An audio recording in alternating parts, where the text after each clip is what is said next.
Hello friend, back to Bhavani life style. அனைவரும் எப்படி இருக்கீங்க? நலமா இருக்கீங்களா? நிறைய பேர் சொல்கிறீங்க ஞாயிற்றுக்கிழமை நம்ம விளக்க தேய்க்கக்கூடாது, பூஜை பாத்திரத்தை துளக்கக்கூடாதுன்னு. வேலைக்கிழமை துளக்கினா நல்லதுன்னு சொல்கிறீங்க. வேலைக்கிழமை எனக்கு வேலைக்கு போக வேண்டியதாக இருக்குது. சனிக்கிழமையும் துளக்காதீங்கன்னு சொல்கிறீங்க. என்ன செய்யட்டும், எனக்கு நேரம் கிடைக்காதனால நான் கொஞ்சம் 2-3 வருஷமாகவே இப்போ ஒரு 1.5 வருஷமாகவே நான் ஞாயிற்றுக்கிழமை தான் விளக்கு தேய்ச்சிக்கிட்டு இருக்கேன். என்கிட்ட ஒரு வழி இல்லை, நேரமும் இல்லை. அதனால தான் நெத்தி நிறைய பட்டையை போட்டுடலாம். பட்டையை போட்டால் இவருக்கு ரொம்ப பிடிக்கும். சந்தனம் வச்சாலும் பிடிக்கும். எனக்கு அவரை ரொம்ப பிடிக்கும். அவரு எனக்கு பிடிக்குமா தெரியல. சும்மா கனவுல ஏதோ சொல்லிட்டு போகிறாரு.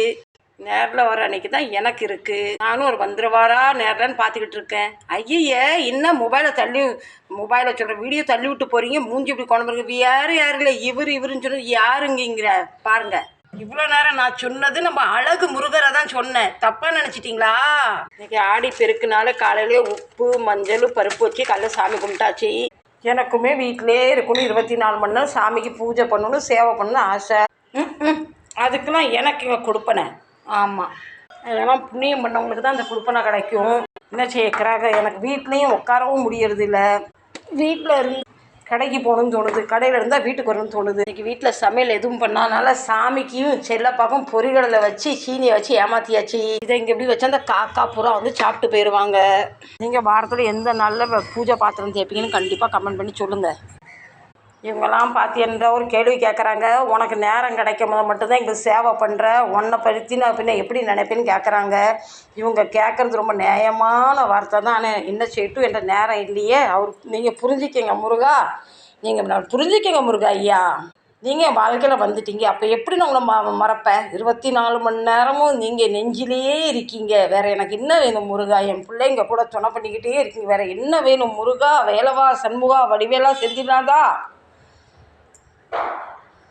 சொல்கிறவங்க சொல்லுவாங்க ஞாயிற்றுக்கிழமை விளக்கு தேய்க்கக்கூடாதுன்னு. என்ன செய்ய, நம்ம நேரம் நம்ம சூழ்நிலை அவங்களுக்கு எங்கே தெரிய போகுது சொல்லுங்கள். நம்ம நன்மைக்கு தான் நம்ம கிரகம் தான் நமக்கு நன்மை நடக்கக்கூடாதுன்னு இருக்குது. பின்ன எங்கேருந்து நம்ம நல்லதை செய்யும். அதனால் கடவுள் மேலே பாரத்தை போட்டுட்டு, கடவுளுக்கு நம்ம நிலைமை தெரியும், அவர் மேலே நம்ம பாரத்தை போட்டு நம்ம வேலையை செய்ய ஆரம்பிச்சிட்டாச்சு. யாருக்கும் நம்ம துரோகம் பண்ணலை, நமக்கு முடியும் போது செய்கிறோம். கடவுளுக்கும் தெரியும். கடவுள்கிட்ட மன்னிப்பும் கேட்டாச்சு. கடவுளும் உனக்கு முடிஞ்ச நேரத்தில் செய்யின்னு சொல்லி உத்தரவு தந்துட்டார். வருஷம் முழுவதும் வீட்டில் இருந்தால் நேரத்துக்கு எல்லாம் செய்யலாம். நம்ம தான் வீட்டிலே இருக்கிறது இல்லைல்ல. நான் என்ன நினைக்கிறேன், நம்ம மனசு உடம்பு சுத்தமாக இருந்தால் கடவுள் நமக்கு எப்படியும் ஏற்றுப்பார் அப்படின்னு நான் நினைக்கிறேன். கடவுள் எந்த விதத்துலையும் நம்மளை கைவிட மாட்டார். அந்த நம்பிக்கையோடு நான் பூஜை பண்ணுறேன். உறவு கைவிட்டாலும் கடவுள் கைவிட மாட்டார்.